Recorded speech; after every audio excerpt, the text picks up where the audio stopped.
वास्ते आप मुझे वक्त दीजिए और ध्यान से आराम से बैठ के, कोई सुभान अल्लाह न कहे, आराम से बैठ के सुने, बस ध्यान से सुन ले। ये थोड़ा सा, ये जो मेरा हिस्सा है तकरीर का। इमाम ने करबला के मैदान में फरमाया, मेरे जैसा यजीद जैसे की बैत नहीं कर सकता। यजीद शराबी था, यजीद जानी था, यजीद बदबख्त था, यजीद मरदूद था। यजीद के हाथ में बैत करने का मतलब यह था कि इस्लाम गलत हाथों में चला गया। ठीक, शहजादा गुलगुक़बा, मेरा इमाम कहता है, बेकसे तश्त गुर्बत पे लाखों सलाम, वो शहीद बला शाह गुलगुक़बा, बेकसे तश्त गुर्बत पे लाखों सलाम, किस ज़बा से हो बयाने मदह खाने अहले बैत, मदह गोए मुस्तफा है मदह खाने अहले बैत, जिनकी पाकी का खुदाए पाक करता है बयान, आया तकीर से जाहिर है शान अहले बैत। इमाम करबला के मैदान में गए हैं, तवज्जो करना, आपने फरमाया, देखो मैं किसी से जबरदस्ती नहीं करता, इनका निशाना मैं हूं, हुसैन खुद। मैं जब शहीद हो जाऊंगा ये मुतमईन हो जाएंगे, तुम जो मेरे साथी हो जा सकते हो। हुसैन के साथी नहीं गए। आपने फरमाया, शर्म आ रही है जाने में, लो मैं चिराग बुझवाता हूं। फरमाया, अब्बास चिराग बुझाओ। चिराग बुझ गया। थोड़ी देर के बाद फरमाया, अब्बास चिराग जलाओ। चिराग जल गया, एक भी नहीं गया। फरमाया, गए क्यों नहीं आप लोग? तो इमाम के गुलाम बोले, ऐ अल्लाह के रसूल के नवासे, जब हमारे बाप दादा बदर और उहद में आपके नाना को छोड़ के नहीं गए, तो हम आपके गुलाम आपको छोड़ के कहां जाएंगे?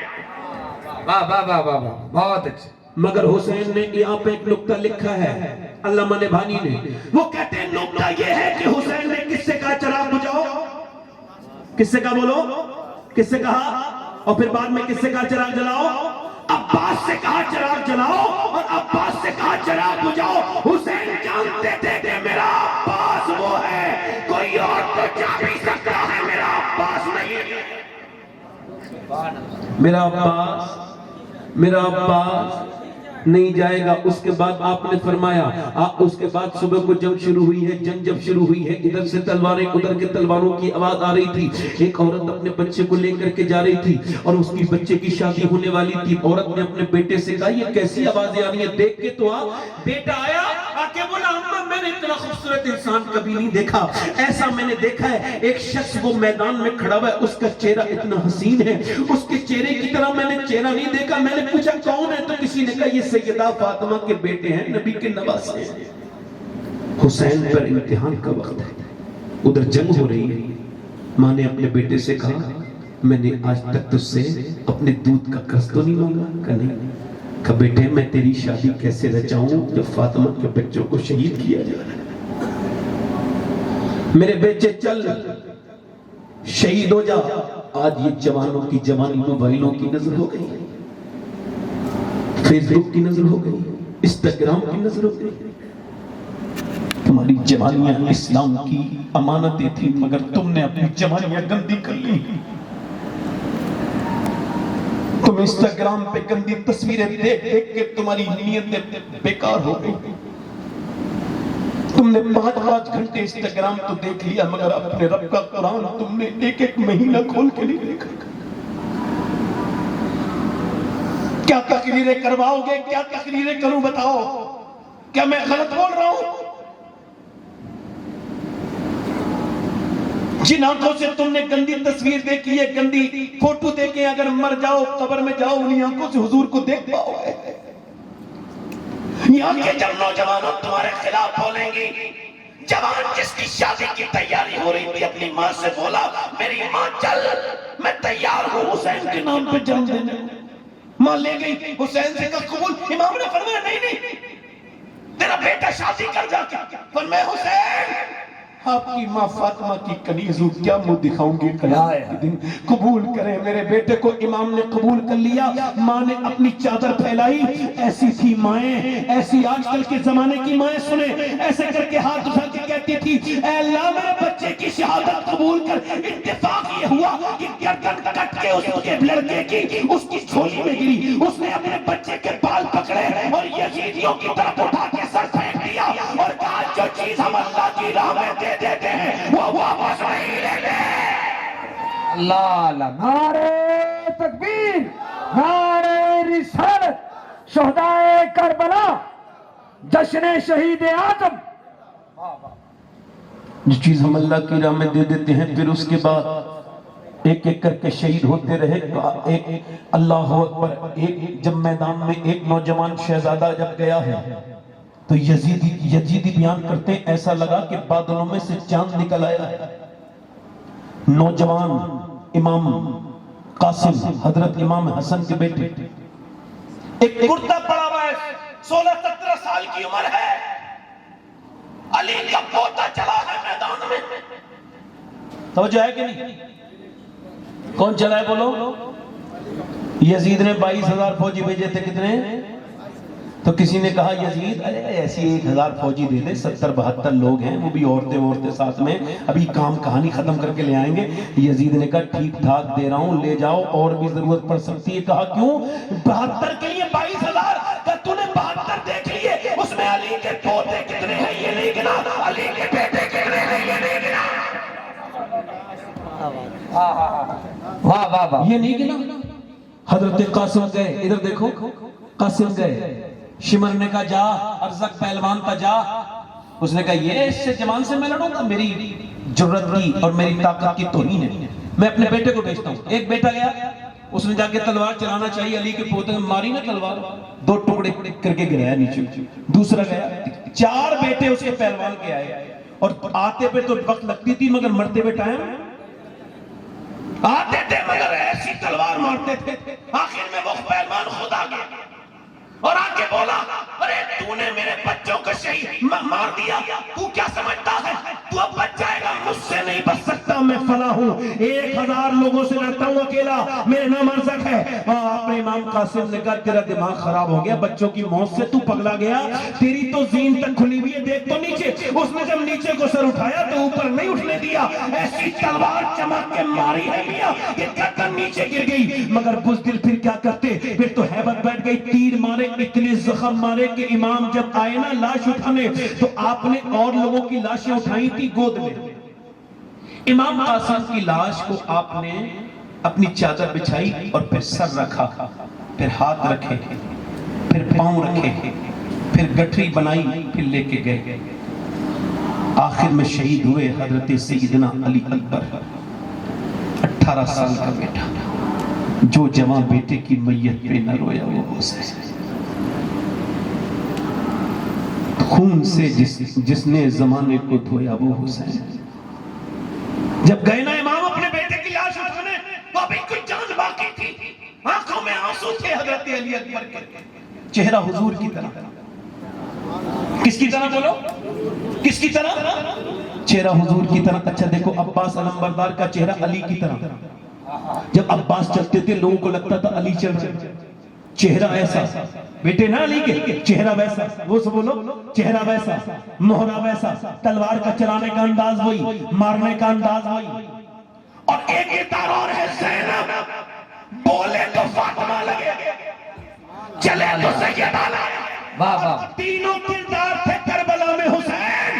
जब तुम्हें अपने नाना की याद आए, जब तुम अपनी अम्मी की याद आए तो तुम ज़ैनब के चेहरे का दीदार कर लेना, और जब अपने अब्बा की याद आए तो तुम अब्बास को देख लेना, और जब अपने नाना की याद आए तो 18 साल के जवान को। मगर जब इमाम गए हैं ना उठाने तो बेटे की आंखों में आंसू हैं कि मेरे बेटे, मैंने सारे शोहदा को उठाया है, तेरी आंखों में आंसू क्यों है? कहने लगे अब्बा आप अकेले हो जाओगे, मेरा भाई बीमार है ज़ैनुल आबिदीन, मेरे अब्बा आप सफर में अकेले हो जाओगे। इमाम ने आंसू पोंछने के बाद कहा, सुन मेरे बेटे, जिससे अल्लाह राजी हो गया उसका कुछ बिगड़ा नहीं, और जिससे अल्लाह नाराज हो गया उसके पास कुछ बचा नहीं। अल्लाह। इमाम ने हजरत सैयदना अली असगर की लाश को उठाया, 6 महीने के बच्चे, एक ही लाश दफन की इमाम ने, एक ही लाश बस, वो भी 6 महीने के बच्चे।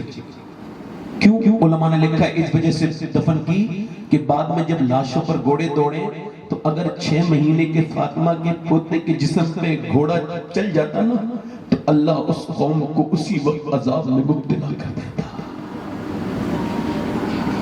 सबसे आखिर में इमाम गए हैं, ध्यान से सुनना, नाना का अपने जुब्बा पहना, पटका बांधा हसन का, हाथ में तलवार ली नाना की, पीछे से एक ने किसी ने कंधे पे हाथ रखा, डंडा लेके टेकते हुए इमाम ज़ैनुल आबिदीन आए थे। अब्बा मुझे जाने दो, मुझे घोड़े पे बिठा दो। फरमाया नहीं मेरे बेटे, तू तो मेरी अमानतों का अमीन है, मेरा खलीफा है, तुम अभी बीमार हो, तुम नहीं जाओगे। मेरा इम्तिहान करबला में खत्म होगा, तुम्हारा इम्तिहान शुरू होगा करबला के बाद। तुम्हें दमिश्क में इम्तिहान देना है, तुमको जो है वो शाम में इम्तिहान देना है। उसके बाद अपनी बीवियों की तरफ गए, कहा ज़ैनब मैं जा रहा हूं, उम्मे रुबाब में जा रहा हूं, ऐ बेवाए मुस्लिम में जा रहा हूं, ऐ मेरी बेटी सकीना मैं जा रहा हूं।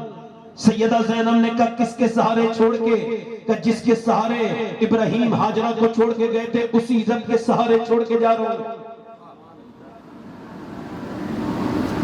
मगर छोटी बेटी थी, उसने घोड़े को पकड़ लिया,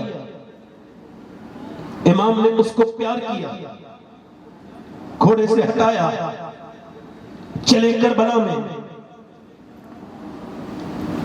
हदीस में आया जिधर से गुजरते थे काटते चले जाते थे, मगर जब इन्होंने तलवार के बार जब इन्होंने बर्दाश्त नहीं किया, इमाम को जब ये देख नहीं पाए, जब ये इमाम को रोक नहीं पाए, अच्छा बताओ 22,000 के लश्कर में भूखा प्यासा बच्चों की लाश उठाने के बाद जो हमला करे वो कौन है? शेरी तो है।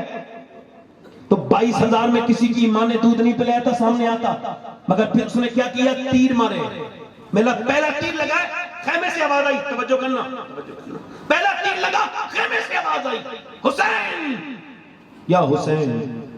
पलटे वापस, ज़ैनब क्या तुम्हारी आवाज निकली? कहा ऐसे निकल गई अचानक, मैं तुम्हारी बहन हूं ना। मैं कहता हूं दुनिया में ज़ैनब बहनें बहुत पैदा होंगी, जब दोनों बच्चे दे दिए ऐसी साथ देने वाली बहन कोई नहीं होगी। कहा मेरे भाई जब आपके तीर लगाए ना तो अब मैं अकेली रह जाऊंगा।